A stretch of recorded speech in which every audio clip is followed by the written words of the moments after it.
ओम सभी को सादर नमस्ते। हम बात करेंगे आज अंतःकरण पर। अंतःकरण अर्थात अंदर के साधन। बिना साधन के किसी भी साध्य की सिद्धि नहीं होती है। तो हमारे अंदर जो साधन कार्य कर रहे हैं, सूक्ष्म शरीर का जो तत्व कहा जाता है, उसमें होता है मन, बुद्धि, चित्त और अहंकार। ये आप अपने धर्म ग्रंथों में भी पढ़ेंगे, धर्म गुरुओं से भी सुनेंगे, और आपका इन दोनों से कोई संबंध नहीं है तो आप अपने जीवन में इसका अनजाने में भी कई बार उच्चारण करते रहते हैं। जैसे कि उस व्यक्ति की बुद्धि काम नहीं करती, वो व्यक्ति बहुत अहंकारी है, मेरा मन अभी ठीक नहीं है, तो मन, बुद्धि, अहंकार का प्रयोग करते हैं सामान्य जीवन शैली में। चित्त का प्रयोग नहीं करते। चित्त का प्रयोग आध्यात्मिक लोग या जो धार्मिक लोग हैं वो करते हैं, क्योंकि वो पढ़ते सुनते रहते हैं इसे। तो वास्तव में ये मन, बुद्धि, चित्त और अहंकार होता क्या है? तो आपने निर्वाण षटकम में भी आपने सुना होगा, मनो बुद्धि अहंकार चित्तानि नाहम न च श्रोत्र जिह्वे न च ग्रहण नेत्रे। तो अंत में कहते हैं चिदानंद रूप शिवोहम शिवोहम। तो मन, बुद्धि, चित्त और अहंकार इस क्रम में सुनने को तो मिलता है, लेकिन इसकी बनने की जो प्रक्रिया है वो वैसी नहीं है। बनने की प्रक्रिया है कि सत्व, रज और तम नाम की जो प्रकृति होती है, तीनों जो कण होते हैं प्रकृति के मूल कण, उनसे जो सृष्टि का निर्माण होता है तो सबसे पहले बुद्धि का निर्माण होता है, उसके पश्चात अहंकार का निर्माण होता है और उसके पश्चात मन का निर्माण होता है। तो चित्त का निर्माण अलग से नहीं होता है, तीन चीजों का ही होता है। तो चित्त को क्यों गिना है उस पर बात करेंगे। तो मूल रूप से सूक्ष्म शरीर के जो तत्व हैं उनमें से बुद्धि, अहंकार और मन को ही गिना जाता है। चित्त किसे कहते हैं कि मन के जब दो भाग कर देते हैं हम, उसमें मन के एक भाग को मन कहा जाता है, दूसरे भाग को चित्त कहा जाता है। क्योंकि मन के कई सारे कार्य हैं तो उसको बांटा है, तो एक को मन कहा और एक को चित्त कहा, इसीलिए मन, बुद्धि, चित्त और अहंकार चारों को कह दिया जाता है। मूलतः तीन ही होते हैं। तो इनका क्या कार्य होता है? बुद्धि का कार्य होता है अध्यावसायो बुद्धि। बुद्धि निश्चय कराने वाली होती है, जिससे हम निश्चय करते हैं उसे बुद्धि कहते हैं। हम जो भी क्रियाकलाप करना चाहते हैं और उसके सटीक निर्णय पर पहुंच जाते हैं कि हमें ऐसा ही करना है, तो उसके पीछे बुद्धि का हाथ होता है। लेकिन हमें समझ अंतर स्पष्ट नहीं होता कि कौन क्या कर रहा है, हम मन मन मन बोलते रहते हैं। तो ये बुद्धि का कार्य होता है। उसके पश्चात होता है अहंकार।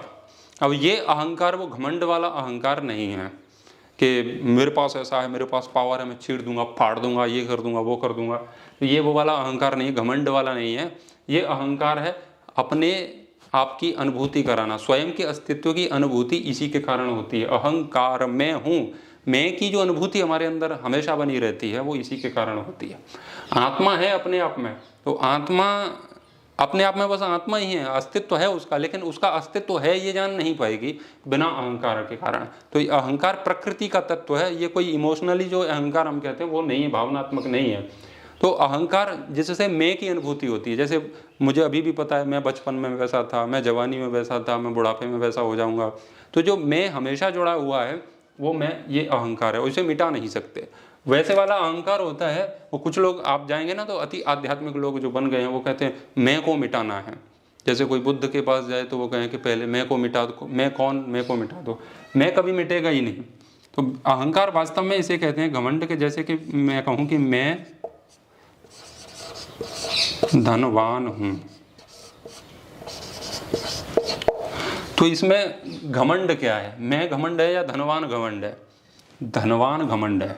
मैं और हूं के बीच में जो आता है वो घमंड है। मैं धनवान हूं, मैं बुद्धिमान हूं, मैं शक्तिशाली हूं, मैं फलाना हूं, मैं ढमका हूं।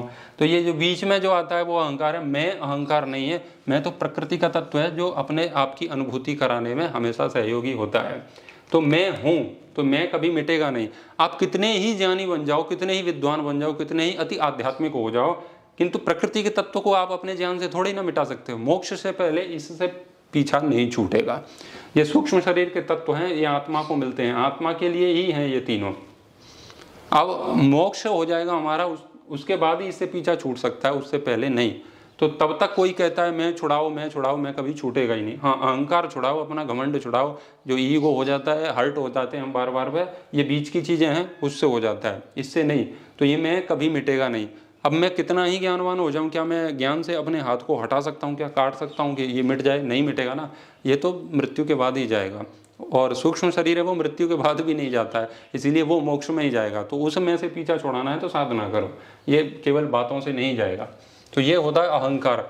जैसे कि कोई ट्रक आ रहा है सड़क पे तो मुझे दिख रहा है ट्रक मेरी ओर आ रहा है, मुझे मार देगा, मैं मर जाऊंगा, तो ये मैं की जो भावना आ रही है ना वो उसी के कारण आ रही है। और ये नहीं होगा तो आप बैठे हो ऐसे ही खड़े हो, ट्रक आएगा कुचल जाएगा, तो मैं पता ही नहीं है कि मैं हूँ कहाँ हूँ, कोई अस्तित्व ही नहीं समझ में आएगा कि मैं हूँ।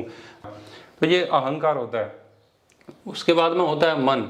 मन का कार्य है संकल्प विकल्प, और मन का एक मुख्य कार्य होता है बाहर के जो विषय हैं उनको आत्मा तक पहुंचाना।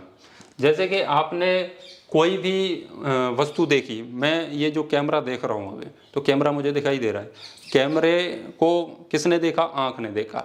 आँख बताएगी मन को, आँख है, ठीक है, ये कैमरा है, आँख ने कैमरे को देखा तो आँख किसको पहुँचाएगी? ये जो आँख देख रहे हैं ना, ये मूल रूप से नेत्र इंद्रिय नहीं है, ये नेत्र इंद्रिय का गोलक है, उसका डब्बा है। मूल इंद्रिय तो बहुत छोटी होती है।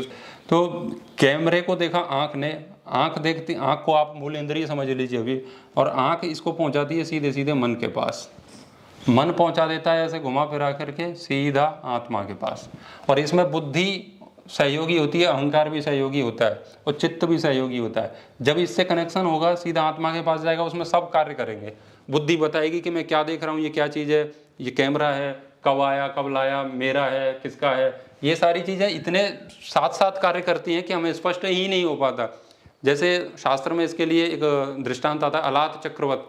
जैसे कि हम लकड़ी में दोनों ओर आग लगा लें और उस लकड़ी को ऐसे घुमाएं जोर से, तो वो इतनी तेज घूमती है तो हमें लगता है कि पूरी गोल गोल आग लगी हुई है, पूरी रिंग जैसी बन जाती है।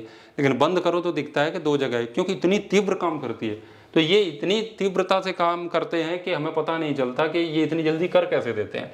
तो पता तो चलता है मन को, मन बोलता है यहाँ से सीधे आत्मा के पास ट्रांसफर कर देता है। बुद्धि बताती है कि ये क्या चीज़ है, फिर आत्मा उसको आदेश देती है कि जाओ भाई, मन को बताती है, मन फिर ये आँख को कहता है कि इसे देखना है या नहीं देखना है। तो ये प्रक्रिया घूम फिर करके ऐसे ही चलती रहती है, उसमें ये सारी चीज़ें काम करती हैं। तो मन का कार्य इंद्रियार्थ सन्निकर्षोत्पन्नम ज्ञानम, तो जो ज्ञान हमें उत्पन्न हो रहा है वो इंद्रिय और अर्थ के सन्निकर्ष से ही होता है। तो ये मन का कार्य है। कोई भी चीज़ देखी, बाहर का विषय हो सकता है, कुछ भी सुना हुआ हो सकता है, आप इसको ऐसे समझ लीजिए। अब कॉल पर मुझे किसी ने कहा कि हरिद्वार में कार्यक्रम है, आपको कार्यक्रम में आना है, कब आना है और क्यों आना है वो उन्होंने बता दिया, फ़ोन काट दिया। अब फ़ोन मैंने रख दिया, अब मेरे दिमाग में ऑप्शंस आते हैं, अच्छा कैसे जाना है, तो तुरंत रेलवे से जाना है एक ऑप्शन आ गया, हाईवे से जाना है या एयरवेज से जाना है, हवाई जहाज से जाना है या रेल मार्ग से जाना है या सड़क से जाना है। ये तीन ऑप्शंस हमारे दिमाग में तुरंत आते हैं, विकल्प। तो ये मन ने आपके सामने 3 फोल्डर खोल दिए। अब उसमें ये सब कहाँ से आए दिमाग में? क्योंकि आपने रेल भी देख रखी है, सड़क भी देख रखी है और हवाई जहाज भी देख रखा है। तो ये देखा है, वो सब कहाँ से आ रहा है? वो चित्त स्मृति करा रहा है।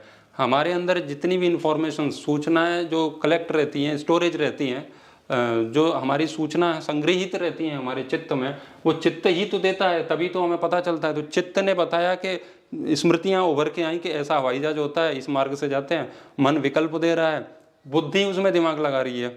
बुद्धि कहेगी अच्छा ये तीनों से जाना है, इन्होंने विकल्प खोल दिया, अब इसमें से किससे जाना है ये निर्णय लेगी, ये बुद्धि लेगी। बुद्धि किस आधार पर लेगी? चित्त बताएगा उसको कि पहले हम गए थे तो कौन सा सस्ता पड़ा था, कौन सा महंगा पड़ा था, किस में आसानी थी, किस में कठिनता पड़ी। तो मैं तो उसमें जुड़ा ही है साथ में, वो तो हरदम जुड़ा ही रहेगा। तो बुद्धि और मन की ये प्रक्रिया चलती रहेगी, चित्त उसमें साथ देता रहता है। तो वो बताएगा अरे हवाई जहाज से जाएंगे तो इतना जीएसटी लगेगा, इतना महंगा पड़ेगा, अभी जीएसटी बढ़ गया है, काफ़ी टैक्स ले रही है सरकार, क्योंकि शेर हमने पाला है, तो शेर पाला है तो महंगा पड़ेगा। तो ये बुद्धि उसके पीछे काम कर रही है। और वहाँ पर जाएंगे, प्लेन में अगर कुछ खा पी लिया तो उस पर टैक्स है, दूध दही पे खाने की चीज़ों पर टैक्स लगा दिया है क्योंकि शेर हमने पाला है, और उस टैक्स से हिंदू राष्ट्र बनाया जाएगा।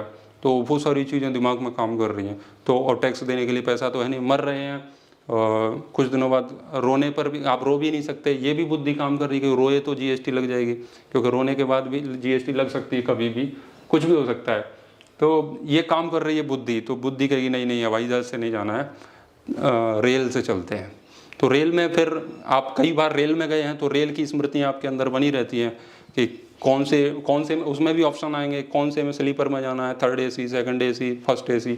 तो फिर आपकी जितनी सामर्थ्य है उस हिसाब से आप चयन करते हैं। तो बुद्धि बताएगी 1st AC में ऐसी ठंड लगेगी, 2nd में ऐसी लगेगी, उसमें ऐसा लगेगा, स्लीपर में ये समस्या होगी, लेकिन उससे ये अच्छा है, उससे बेटर है, उस सड़क से जाऊंगा तो उसमें बहुत सारे गड्ढे हैं, ये बुद्धि काम कर रही है, स्मृति साथ में आती जा रही है, स्मृति बताती जा रही है वहाँ गड्ढा है, ब्रेकर है, बीच में टोल टैक्स वाले मिल जाएंगे, जो अंग्रेजों का कानून है वो रोक के पैसा आपसे लेते हैं, फिर बाद में आप सड़क पर गिर जाओ, गड्ढे में ब्रेकर कुछ भी है लेकिन आप उनको टैक्स दो, ये चीज़ें आपके दिमाग में काम करेगी, टोल टैक्स भी देना है, ये सब अरे छोड़ो ये समस्या है, डीजल पेट्रोल भी अभी महंगा है, तो रेल से चलते हैं, रेल बढ़िया रहेगी। तो ये ऑप्शंस जो दिमाग में आ रहे हैं, तो चित्त उसको दे रहा है, चित्त स्मृतियां दे रहा है पिछली बार हमारे साथ क्या हुआ था, और बुद्धि बता रही है कि किस में लाभ है और किस में हानि है। अंत में ये कह देगी कि चलो भैया रेल से चलते हैं, तो बुद्धि ने निर्णय करा दिया, तो मैं अब रेल से जाऊंगा, बुद्धि ने बता दिया, मन उसमें चित्त साथ में काम कर रहा है, आत्मा को बता दिया। अब आत्मा ने प्रेरित किया, आत्मा कोई स्वयं में कोई कर्म करने वाली ऐसी नहीं होती, वो केवल प्रेरणा करती है।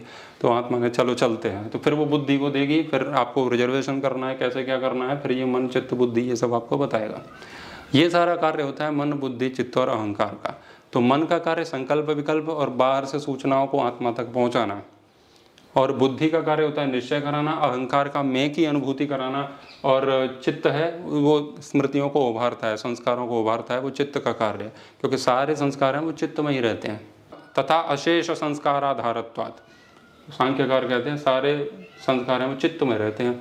तो जो स्मृति आ रही है वो चित्त का कार्य है। ये तीन चीज़ें हैं, मन के ही दो भाग हैं, जो सूचनाओं को आदान प्रदान करेगा वो मन की ओर से करेगा, फिर वो सूचनाएं अच्छी हैं या बुरी हैं वो बुद्धि काम करेगी, और पहले मैंने देखा क्या नहीं वो सब कुछ इसमें चित्त में आएगा। तो ये मन बुद्धि चित्त और अहंकार ये चार होते हैं, आप इसको ऐसे समझ सकते हैं। धन्यवाद। ओम।